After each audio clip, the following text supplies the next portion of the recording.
Martin and I are delighted that Claire has agreed to be the new Justice Minister for the new mandate, and we're very much looking forward to working with her, and I hope that you will give her the credit that she deserves in terms of stepping forward, taking this huge opportunity to come forward and be the Justice Minister for everyone in Northern Ireland. So, Martin, yeah, I am as equally delighted as Arlene that Claire has agreed to take up this very onerous responsibility, a very challenging position. But we have every confidence in her ability. We have watched her progress in the Assembly over the course of the last 2 years. And of course we have been speaking to her in the context of putting in place a Justice Minister in the course of the last number of weeks. And she is a very impressive young woman, a very progressive young woman, someone who I think clearly understands the need to be a minister for everybody within our community. And I will have the great pleasure and honour of proposing her as Justice Minister whenever the Assembly meets shortly. Any questions? Well, the question to Claire, what do you think of the challenge that you're taking on now? It's a huge challenge, of course it is, but you know, I think I'm up for it. As Martin and Arlene says, this is an opportunity for me, not only for me, but for the people of my constituency and the people of Northern Ireland.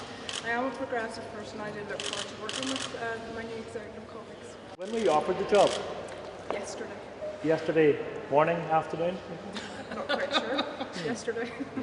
And the fact that your father was a former prison officer, was that in your thinking at all when you decided to take the job?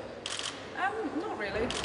Of course we had those experiences, you know, in our life, but no, that was my consideration. It's down to my capability and how I want to move forward, and certainly I think I'm up for it. What do you think David McLarty would make of where you're standing now? I think David would be really proud of me. I actually had a conversation with his wife Norma, and she says David would be very, very proud of you. So. What we deal with is realpolitik. We all know that the whole business of transferring policing and justice powers from London to our administration was hugely challenging, particularly for the DUP and for Sinn Féin.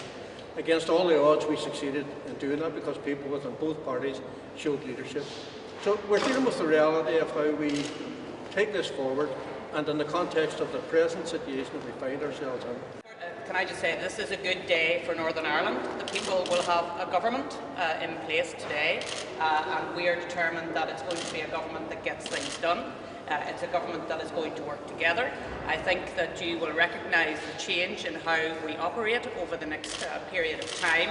It will be a good change, and for those in opposition, they can't just criticise, they also have to come up with alternatives.